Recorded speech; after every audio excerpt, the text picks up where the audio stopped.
Our identity can affect the way we learn and the way we interact with others, but learning, development and interaction can also reshape our identity. There may be other factors that shape our identity, and these may vary depending on each individual. A person could develop multiple identities for the different roles they have in their life. For example, different roles taken up amongst family, friends, communities, cultures, or with tutors give us all different responsibilities and identities. Being part of multiple different communities can give you a different identity within each one. Social media is also a big part of modern day life and can be used to portray a different identity from real life. The music we listen to or the films that we watch could also shape our identity and could help us associate with others to form bonds and friendships. Over time, our identity may change or reshape as we grow and go through changes in our lives. So what shapes our identity is anything we can give a label to.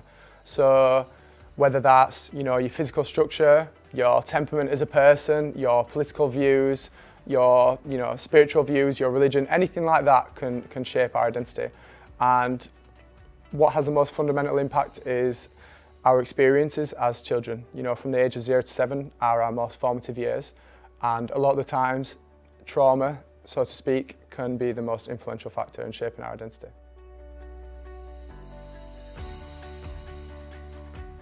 As we get older, we grow, we learn, and we take on new roles, or we shed old roles that no longer serve us. And as we take on these new roles, so say you become a parent, you're going to have to form a new identity as a parent.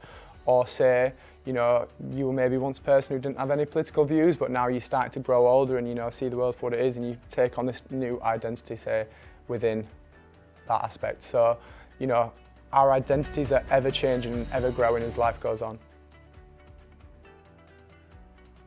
So whether it's online or offline, they're both a part of the same identity, so they're not separate. People may be thinking that they're two different things, but they're two of the same thing. And I feel like there's a few different aspects. So a lot of people can find that online they're able to be more themselves, more their authentic self, so to speak, and they can express themselves more freely.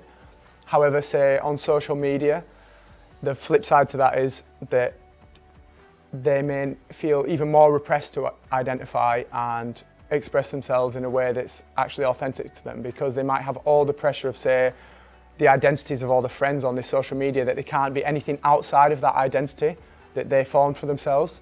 So I think, offline, sometimes people might find it more tricky to be themselves if they feel that social pressure from the group. But yeah, I think there's, various aspects to your offline and online identity that can either really serve you or not serve you. In order to change or reshape your identity, I believe you must first practice self-awareness, and you must begin to understand what serves you and what doesn't serve you. Because the thing with the brain is that it's always there to try and protect you. And this is also part of the ego, and the ego is directly connected to your identity. It's almost one of the same thing. So in order to change or reshape your identity, you must begin to understand your ego, because your ego will often keep us in limiting stories and limiting beliefs, and this may limit us within our identities. So if you have an identity, say for example, identify as left-wing in politics, identify as, say, someone who would never do this, or I'm never someone who would speak loud, or I'm never someone who would be impolite, then often these times we are fearful to step outside of this identity, and the ego will try and draw us back to these limiting stories. So if you can begin to connect to your authentic self, so to speak, connect to that gut feeling, that intuition, and reconnect and rebuild your own trust within yourself, then that can begin to shape your identity over time.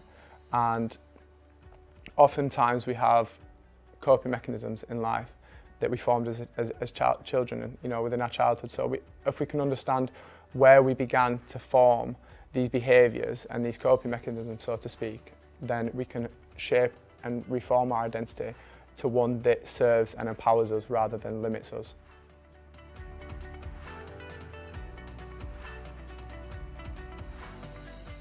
Someone's identity can affect every single aspect of someone's professional career because their identity will create beliefs and expectations we have about our colleagues and the people around us and who should be doing what or how we should be interacting. So it can either drive you to your greatest success or it can drag you down and keep you limited within that career.